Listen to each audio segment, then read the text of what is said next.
সুখী দিদি, হলো তোমার? তাড়াতাড়ি চলো, আজ এমনিতেই কাজে যেতে দেরি হয়ে গেছে। এভাবে যদি দেরি করে কাজে যাই, মালিক তো আমাদের কাজ থেকে বের করে দিবে। এই তো টুনি, আমি এসে গেছি। আজ রান্না করতে দেরি হয়ে গেছে, তাই তো কাজে যেতে দেরি হয়ে গেল। চলো তবে এবার তাড়াতাড়ি যাওয়া যাক। আমাকে তোমরা সাহায্য করো, আমি বড় বিপদে পড়েছি। দুজন ডাকাত আমার কাছে টাকার ব্যাগ দেখে তাড়া করেছে, দূর থেকে আমার দিকে চাকু ছুঁড়ে মারে, আর তাই পিঠের একটু জায়গায় কেটে গেছে। ওরা এদিকে আসছে, আমাকে পালানোর ব্যবস্থা করে দাও। সুখী দিদি, তুমি দাদাকে ঘরে নিয়ে যাও, আমি এই দিকটা সামলাচ্ছি। এই, তুমি কি একজনকে ব্যাগ হাতে এদিকে আসতে দেখেছো? হ্যাঁ দেখেছি দাদা, এইদিকে চলে গেছে। একে আজ ধরতে হবে, পালিয়ে যাবে কোথায়? গলাটা শুকিয়ে কাঠ হয়ে গেছে, আমাকে এক গ্লাস পানি এনে দাও তো। ঠিক আছে দাদা, এখানে দাঁড়াও, আমি এক্ষুনি পানি আনছি। এরপর টুনি এক গ্লাস পানি এনে ঈগলকে দেয়, আর ঈগল ডাকাত পানি খেয়ে সেখান থেকে চলে যায়, আর টুনি পেঁচার কাছে যায়। দাদা, আর কোনো ভয় নেই, ডাকাতরা চলে গেছে। তোমার পিঠে থেকে খুব রক্ত ঝরছে, দাঁড়াও, আমি কিছু ঔষধি পাতা নিয়ে আসছি।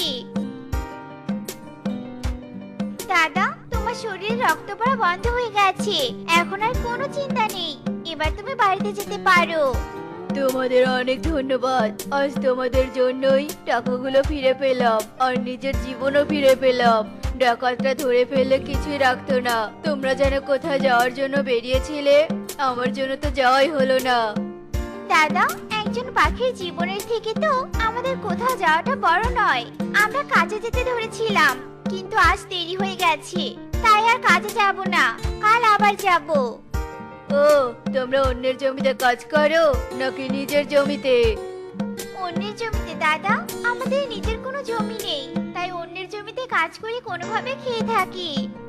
আজ আমার জন্য তোমরা কাজে যেতে পারলে না, আমি এজন্য খুবই দুঃখিত। তোমরা যেহেতু আমার উপকার করেছো, তাই আমিও তোমাদের উপকার করব।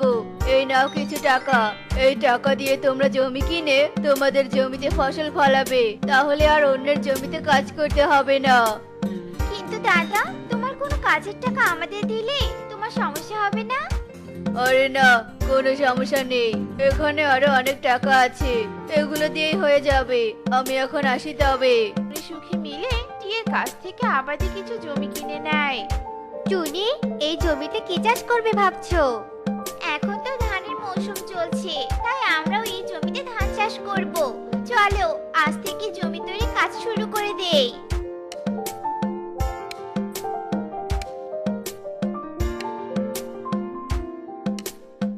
আরে চুরি সুখী, তোমরা টিয়ের জমি কেন তৈরি করছো?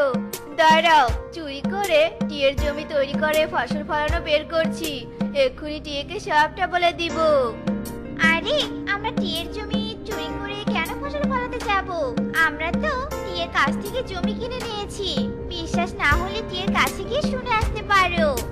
তাই নাকি? তবে তোমরা টাকা কোথায় পেলে? অন্যের জমিতে কাজ করে কোনোভাবে পেট চালাতে, এখন আবার জমি কেনার টাকা কোথা থেকে আসলো? চুরি করেছো নাকি? তোমরা তো দেখছি খুব খারাপ, তখন থেকে শুধু চুরি করার কথা বলেই যাচ্ছো। আমরা কয়দিন তোমার টাকা চুরি করেছিলাম বলো তো, তাই বারবার একই কথা বলছো? হ্যাঁ, আমরা চুরি করেছি, এতে তোমার কি? এখন যাও তো এখান থেকে, আমাদের কাছে বিরক্ত করো না, যাও তো, যত সব। এরপর কালু কাকুলি আর কিছু না বলে সেখান থেকে চলে আসে, আর টুনি ও সুখী জমি কাজ শুরু করে দেয়, আর তারা দুজনেই জমি তৈরি করা শেষ করে ধানের গাছ লাগিয়ে দেয়। কালু, আমার তো টুনিদের উপর খুব রাগ লাগছে, ওদের কত বড় সাহস, ছোট হয়ে কিনা আমাদের কিভাবে অপমান করলো। তুমি কিছু একটা করো কালু, নয়তো আমার মনে শান্তি আসবে না। আরে চিন্তা করো না, শুধু সুযোগ আসতে দাও, তারপর দেখো ওদের কি হাল করে ছেড়ে দেই আমি। এভাবে বেশ কিছুদিন কেটে যায়। টুনি আর সুখীর জমির ধারে শেষ চলে আসে, তারা দুজনেই তাদের জমিতে আসে। সুখী দিদি, আমাদের জমির ধারে তো শেষ চলে এসেছে, আর কয়েকদিন পরেই ধান পরিপক্ক হয়ে যাবে, কিন্তু শেষগুলোতে তো দেখছি পোকা ধরেছে, তাড়াতাড়ি এই পোকাগুলো মারা ওষুধ নিয়ে আসতে হবে, নয়তো সব ধান খেয়ে ফেলবে এই পোকা। হ্যাঁ টুনি, চলো সেটাই করি। এক্ষুনি বাজারে যেতে হবে ওষুধ নিতে। তারা ওষুধ এনে ধানের জমিতে দিতে থাকে। এভাবে আরো কিছুদিন কেটে যায়, ধান পরিপক্ক হয়ে যায়। কাকুলি, চলো তো টুনিদের ধানের জমি দেখে আসি, দেখি ধান পেকে গেছে নাকি। আচ্ছা চলো তাহলে যাওয়া যাক। এ কি, ধান তো দেখছি পেকে লাল হয়ে গেছে। ভাগ্যিস আজকে জমিতে এসেছিলাম, নয়তো যে সুযোগ হাতছাড়া করে ফেলতাম। আজ রাতে সব ধান কেটে টুনিদের জন্য ধানের গাছের গোড়া রেখে যাব। হা হা হা হা হা। টুনিরা কাল এসে দেখবে ওদের জমিতে ধান গাছের গোড়া ছাড়া আর কিছুই নেই। আমাদের অপমান করার শাস্তি এভাবেই পেতে হবে। টুনি আর সুখী এবার মজা দেখো। চলো কালু, এখন বাড়িতে চলে যাই। এরপর কালু আর কাকুলি বাড়িতে চলে আসে আর রাত হওয়ার অপেক্ষা করতে থাকে। আর যেই না রাত হয়ে যায় অমনি কালু আর কাকুলি কাঁচি দিয়ে ধান কাটতে চলে আসে। আর ধান কাটতে কাটতে জমির অর্ধেক ধান কেটে ফেলে। কালু দেখো, সকাল প্রায় হয়ে যাচ্ছে। এই জমি সব ধান কাটতে তো সকাল 10টা বেজে যাবে, তখন টুনির কাছে ধরা পড়ে যাব। তাই চলো আমরা যা ধান কেটেছি এগুলোই আজ নিয়ে যাই, কাল আবার এসে বাকি ধান কেটে নিয়ে যাব। হ্যাঁ কাকুলি, ঠিক বলেছো। এরপর কালু আর কাকুলি জমির অর্ধেক ধান নিয়েই বাড়িতে চলে আসে। আর সকাল হতেই টুনি আর সুখী কাঁচি নিয়ে তাদের জমিতে চলে আসে। এ কি সুখী দিদি, আমাদের জমির অর্ধেক ধান কোথায় চলে গেল? কে চুরি করে নিয়ে গেল? এত কষ্ট করে ধান চাষ করলাম আর অর্ধেক ধান যে চুরি হয়ে গেল। টুনি, আমরা বনে সবার বাড়িতে গিয়ে দেখবো কে আমাদের ধান চুরি করেছে। আগে এই ধানগুলো কেটে বাড়িতে নিয়ে যেতে হবে, নয়তো এগুলো চুরি হয়ে যাবে।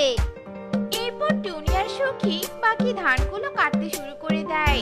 আর কাকুলি গাছের আড়ালে লুকিয়ে টুনিদের সব কথা শুনে নেয় আর তাড়াতাড়ি বাড়িতে চলে আসে। সর্বনাশ হয়ে গেছে, টুনিরা তো ওদের বাকি ধানগুলো সব কাটা শুরু করেছে আর বলছে সবার বাড়ি গিয়ে নাকি চুরি করা ধানের খোঁজ করবে।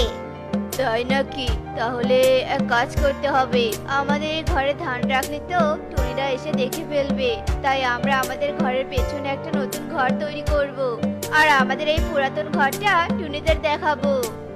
হ্যাঁ কালু, ঠিক বলেছো, তাই করতে হবে। চলো চলো কাঠ সংগ্রহ করে নিয়ে আসি। দিদি, এগুলো পরে দুজনে ভাগ করে নিব। এখন চলো ধান চোর খুঁজতে যাই। আগে কালুর বাড়িতে যাব, আমার মনে হয় কালু কাকুলি এই কাজ করেছে। আরে তোমরা আমাদের বাড়িতে কেন এসেছো শুনি? আমাদের জমির অর্ধেক ধান চুরি হয়ে গেছে, তাই বনের সবার বাড়িতে দেখবো যে কে চুরি করলো। হ্যাঁ হ্যাঁ, দেখতে পারো, আমরা কারো ধান চুরি করিনি। আমাদের ঘরে এসে দেখে যাও। এরপর টুনি আর সখী কালুর ঘরে যায় আর দেখে কোথাও ধান নেই, তাই তারা সেখান থেকে চলে আসে। কি দিদি, কি আর করবো, এখন তো চোরকে আর ধরতে পারলাম না। এখন এই ধানগুলোই দুজনে ভাগ করে নেই।